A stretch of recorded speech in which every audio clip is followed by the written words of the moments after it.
How can you go on a business trip abroad as a jobless person? Aren't you ashamed of yourself, coming out with a barefaced lie like that? It's not a lie. I really am going overseas for work. Right. Then we're divorcing, liar. With that, he left the room. To him, it seems I, who work from home, might as well be unemployed and lazy. I have a steady income and even contribute to the living expenses, and yet he won't acknowledge that. A few days after I returned from my business trip, I found divorce papers on my desk, already signed. I see. If he can't understand this far, there's no point being a couple, is there? I signed the divorce papers and headed to the state court. My name is Hannah Robinson, 29 years old. My husband's name is Jake, 30 years old. We started dating in college and got married when I was 25. We were more like best friends than lovers, and we always spoke our minds. It might be a good thing, but sometimes things take an unexpected turn. For me, it happened when I discussed my dream with him. My dream is to run an online imported goods store. The opportunity came during my part-time job at a boutique when I was a student. Having always liked foreign designs, I was attracted to the charm beyond my part-time job. After graduating from college, I aimed to open my own store and became a full-time employee at my part-time job. Even as a full-time employee, I could not give up my dream. I really want to have my own shop. Surrounded by my favorite foreign goods, I want to deliver them to my customers. My parents and friends gave me warm words like good luck and you will surely succeed. Jake will definitely understand my dream and support me. So I tried to bring up the topic subtly to Jake when he returned from work. Hey Jake, I've been talking about opening my own shop for a while, right? About that. Oh, not this again. It's not going to work if you do it on a whim. You should quit. Why would you say that? It's not a whim. It's something I've been thinking about for a long time.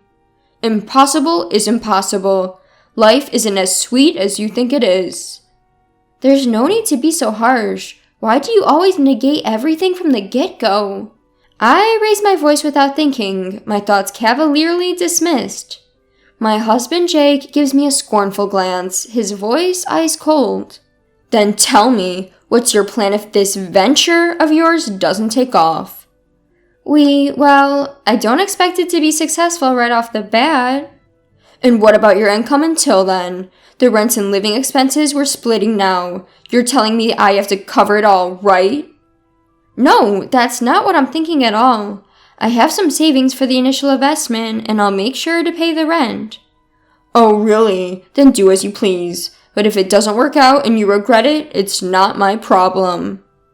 Every time I bring up going independent, Jake always becomes irritable. The reason is simple, because my income would become unstable. The import shop I work at is well situated, and we have a wide customer base, so we get many customers. Thanks to that, my income is fairly high, nearly the same as Jake's, who works as an office worker. In fact, it might be a bit higher. That's why I've been covering meals when we go out and paying a little more for the rent. My decrease in income is something Jake simply cannot tolerate. At first, he says things like, "Why rush things?" and "You should take your time and prepare," in a kind tone. Now, however, he has no qualms about breaking my spirit. Even so, I did not give up on owning my own shop. No matter how much Jake opposed, I prioritized fulfilling my dream. As a result, I overcame his opposition, and at the age of 26, I started an online boutique. In the beginning, as Jake had predicted, it was difficult to get things running smoothly. But over the years, I implemented all sorts of strategies. I utilized the nature of the online shop, outsourcing to well-known e-commerce companies, promoting on social media, and doing all I could. Thanks to these efforts, a year after going independent, I was able to secure a steady income. From there, I expanded the customer base and products range, and now the annual sales have reached $300,000. Because Jake was so against it, I never spoke about the sales. I assumed he wouldn't be interested anyway. Of course he never asked. Still, he never fails to remind me about the rent and living expenses. I had always just given him the money he demanded without any fuss and kept any work-related conversation as non-controversial as possible. But then, one day, something happened. I received this message in the DMs of my online shop. I'm a regular customer of your shop. I was wondering, in addition to the international knickknacks, could you also sell furniture? Actually, there had been numerous requests for me to add furniture to my offerings. However, unlike selling knickknacks, selling furniture online can be quite difficult. Furniture tends to be more expensive, and factors such as the material are also important. Even though I had worked in an import shop before, there are risks involved in sourcing furniture sight unseen and selling it. So I decided to call my old boss at the import shop to discuss the matter. Hello, is this the manager? I have something I want to discuss with you. As soon as the manager, Maggie, recognized it was me, she sounded genuinely excited. Hannah, it's been a while. If there's anything I can do to help, just let me know. Well, I've had some requests to sell furniture in my online shop. Furniture? That sounds like a challenge. So, I was thinking of checking out the actual items before selling them. How did you source your items, Maggie? I see what you're saying. I can definitely help with that. Maggie, who had connections with overseas suppliers from before, offered to contact one of them and arrange for them to provide furniture to my online shop. Thanks to my long-standing relationship with Maggie, the overseas supplier was happy to comply. With Maggie's suggestion, I decided I would travel abroad to source the furniture. However, I couldn't just go abroad without telling my husband. So that night, I broached the subject with him. Jake, about the week after next, would it be okay if I was away for about a week? A week? Why so long? Well, you see, I might have to go abroad for work with Maggie from the shop I used to work at. Huh? Abroad? If you're going to lie, at least make it believable. What? My husband pointed at me, his expression one of mockery. You're going overseas for work. You're practically unemployed. What are you even talking about? What? Wait a minute. You know I run an online shop, right? This trip abroad is for sourcing items for the shop. So you think I'll just believe you if you tell a work-related lie? Are you stupid? Your little amateur shop. There's only so far it can go. Think what you want, but right now, our sales are decent and our customers are increasing steadily. This time, it was because of a customer's request. You're too persistent. Anyway, I won't allow you, practically a shut-in, to leave home for a whole week. With a beer in hand, my husband stomped off to the bathroom. A deep sigh unconsciously escaped from my lips. Why can't he try to understand? His reaction is too harsh, just because he doesn't approve of my work. But I can't just go abroad without his permission. I must persuade him at any cost. Although I was hesitant to continue the discussion, I couldn't ignore the issue. The next day, when my husband came back from work, I spoke to him again. Jake, about yesterday's discussion. Look, I'm tired. I don't have time to indulge in your lies. Lies? I'm only speaking the truth. An unemployed person going on a business trip abroad. You're quite good at lying. I'm not lying. I really have to go abroad for work. At that moment, as I grabbed his arm to plead with him, he looked down at me as if to mock me. Oh, really? Then liars get divorced. Divorced? What are you saying? You know, I really can't stand liars, especially pointless people like you who are always trying to show off your success. I didn't mean... Shut up. You just want to use a lame excuse to go on a vacation abroad. I bet your boss is a man too, right? Divorce. I'll make sure to demand property division. Saying this, he stormed out of the room. At that moment, a furious rage swelled up within me, making my veins pop. Who does he think he is? He looks down on me just because I work from home. He only wants to feel superior. Enough is enough. If he wants it that way, then I'll do as I please.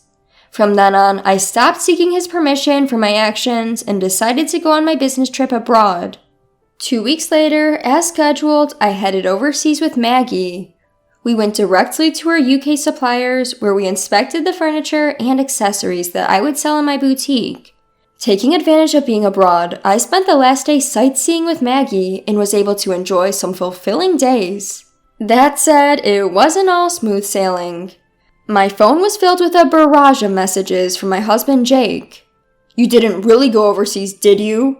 Get back here right now. I'll forgive you if you return today. Time's up. We're getting divorced, you worthless woman." His every message filled me with irritation, but I didn't reply. I knew that any response from me would only escalate the situation. When I return, if he's open to it, we'll talk again. With that decision in my heart, I spent a carefree week abroad. The business trip was over, and I bid farewell to Maggie at the airport and set out on my return journey. Facing Jake was awkward, but I steeled myself and opened the front door. "I'm home!" The lights in the house were off, and there was no welcome back. As I headed to the living room, laundry was scattered on the floor, and there was no place to step. Used dishes and instant noodle containers were left as they were in the sink. In the midst of this, I glanced at the desk and saw a piece of paper. What is this? It was a filled-out divorce paper. Beside it was written roughly, "To the cheating, jobless woman. I'm ending things with you who don't even listen. Fill out the divorce papers immediately. If you want forgiveness, come here at my parents' house. Then I'll reconsider." Just reading the note, I could picture Jake's smug face. He probably thinks that if he wrote this, I'd rush to apologize. Of course I had no such intentions. I signed the divorce papers that had been left for me and headed straight to the state court. With no problems, the divorce was accepted smoothly. Next, I went to the real estate agent and requested to cancel my current apartment lease. Actually, the place I'm living now is the apartment I lived in when I was single. Jake moved in when we started living together because it was spacious enough. We had talked about moving to a bigger place once we have kids, but there's no need for that now. After finishing the lease cancellation, I immediately started packing up. The next day, I sent all my belongings back to my parents' house and scheduled Jake's belongings to be delivered to his parents' house. All the while, he continued to send me messages filled with absurd demands.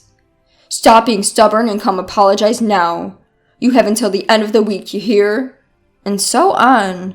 Of course, I ignored all of them, and after emptying the apartment, I headed back to my parents' home.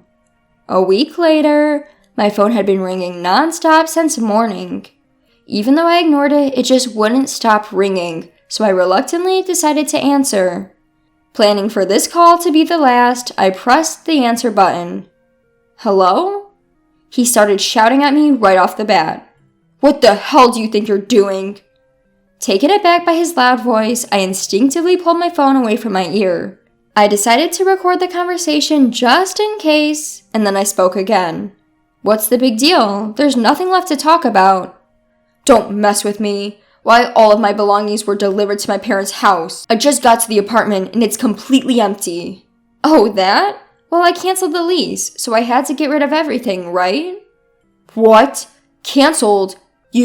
How dare you do something like that on your own?" "On my own? The apartment was in my name. I can do whatever I want with it, can't I?" At this point, I had nothing left to lose.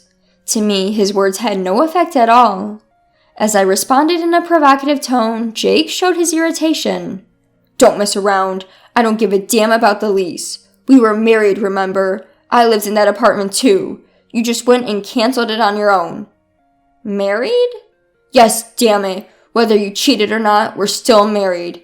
Canceling the lease on our apartment without discussing it with your husband. What the hell are you thinking? You think you can just do whatever you want, even though you're unemployed. I'll never forgive you for this." He raged on, showing no consideration for my feelings whatsoever. That rant doesn't even care about me anymore. I decided to let him know the truth. Sorry to burst your bubble while you're getting all fired up about not forgiving me, but we're not married anymore, okay?" "What? What are you talking about?" "I submitted the divorce papers you left behind, so we're strangers now. Why should I continue renting a place for a stranger?" "Hold on, you're joking, right? You're basically unemployed. You'd be in trouble without me." "What? Don't make me laugh. When did I ever say that? Caught off guard, Jake was at a loss for words over the phone. Seizing the opportunity to vent my pent-up frustration, I blurted out, "You've really looked down on me all this time. I'm not the unemployed or jobless person you think I am. I didn't cheat on you. I was traveling abroad for work to cater to my clients. If you can't believe that, that's fine. But just so you know, I'll never forgive you." Whoa, wait a minute. But your online store, it's not like the sales can just increase that. I've been working my butt off for the past 3 years. You don't know anything and didn't even try to understand, yet you keep making assumptions. 3 years? Just so you know, I've been making many times more than you. You looked down and belittled me. I don't want a marriage like this. You can live a miserable life on your own for all I care. With that, I hung up the phone, deleted his contact, and cut off all means of communication. It seems that he finally came to his senses and realized that many people are using my online store. He even heard about my success through mutual friends and once came to my parents' house, but I no longer have any intention of meeting or talking to him. Jake made the effort to visit my parents' house, but he was turned away at the door by my dad. Apparently, his own parents found out about his behavior towards me and kicked him out. Now, I heard he's renting an apartment near his workplace and just shuffling between home and work alone. As for me, I decided to live with my parents for a while. Thanks to my job, I can work from anywhere, which is a blessing. My parents' house is quite old, so I'm thinking of starting renovations soon. I'm sure my online store will continue to grow. Without having to worry about anyone else, I'm free to travel abroad whenever I need to.